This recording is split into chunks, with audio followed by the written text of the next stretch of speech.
Most people who died yesterday had plans for today. They went to sleep thinking tomorrow is normal. Messages left unread. Calls never returned. Things they thought they had time for. No one woke up knowing this is the last morning. That's the part nobody talks about.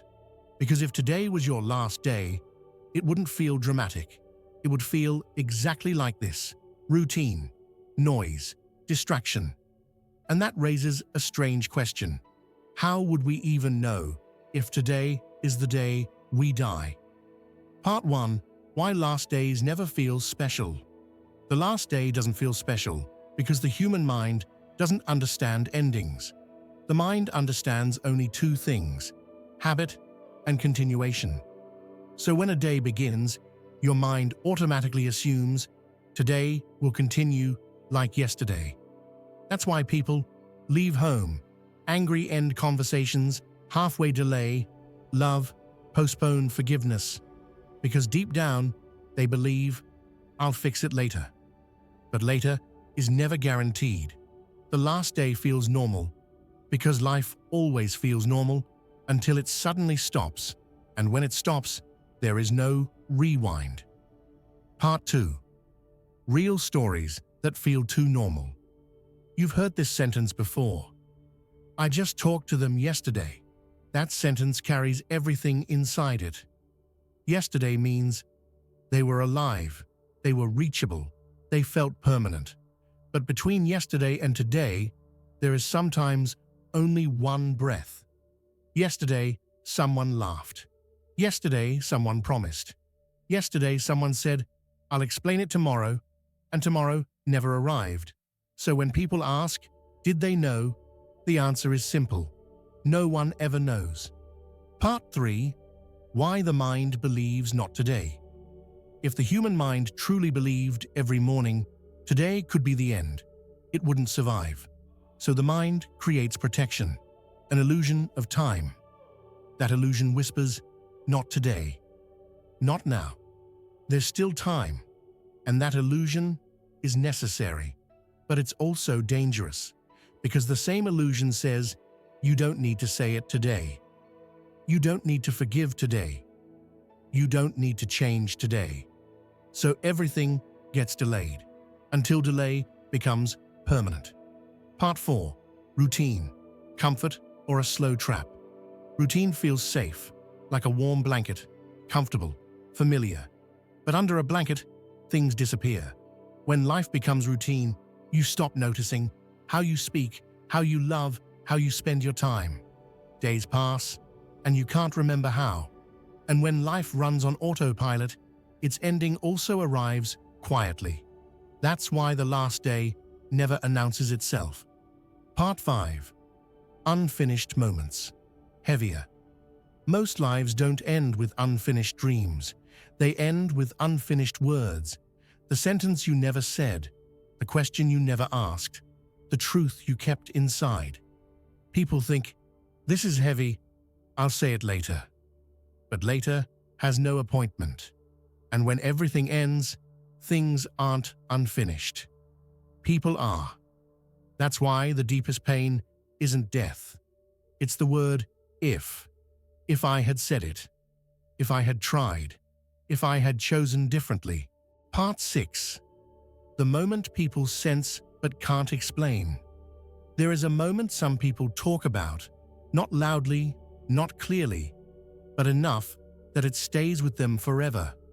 A moment when nothing is wrong, yet something feels final.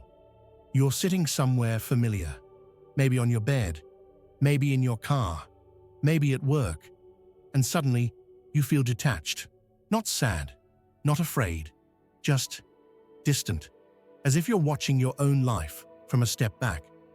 People describe it differently. I felt strangely calm.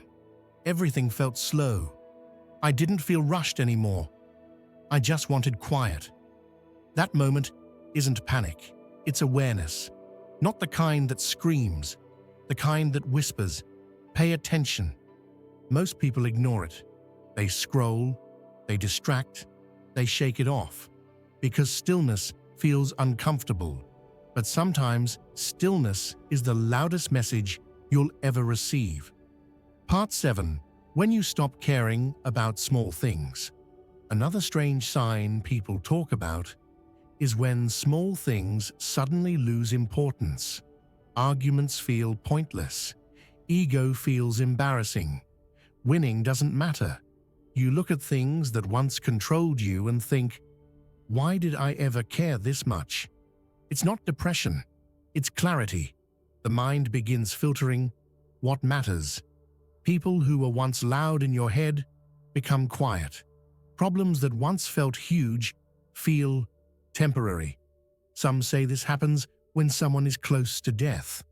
Others say it happens when someone is finally awake. Either way, it changes you. You stop chasing. You stop proving. You stop pretending. And in that quiet, you see life more clearly than ever before. Part 8. The strange urge to slow down. Have you ever noticed this? Right before something ends, people naturally slow down. They walk slower. They speak softer. They listen more. It's as if the soul knows rushing doesn't matter anymore. People often say, I just wanted to sit. I didn't want noise. I wanted to be alone, but not lonely. This isn't weakness. It's surrender. Not giving up. Letting go. The soul loosens its grip on urgency. And when that happens, you realize how much of life was lived in a hurry, for no real reason. Part 9. The real fear is not death. Here's something people rarely admit. Most people aren't afraid of dying. They're afraid of dying without being understood, dying without being honest, dying without being real. They fear being remembered wrong, being forgotten too fast, being reduced to a few sentences. That's why people suddenly want to explain themselves, why they want to be seen clearly, just once, not praised, understood. And that fear says something important. We don't want our life to be noise.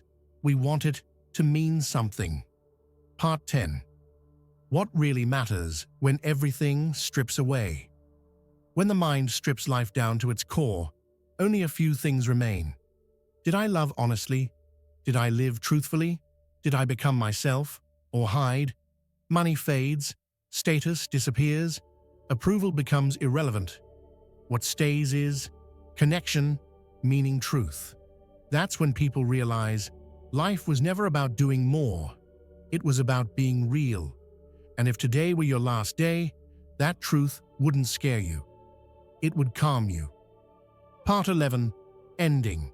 The question that stays with you. So here's the question that matters. Not, will today be my last day? But, if it was, would I be okay with how I lived it? Would you be proud of how you spoke, of how you treated people, of how you treated yourself? Because death doesn't suddenly change life. It reveals it. And if you're hearing this right now, it doesn't mean today is the end.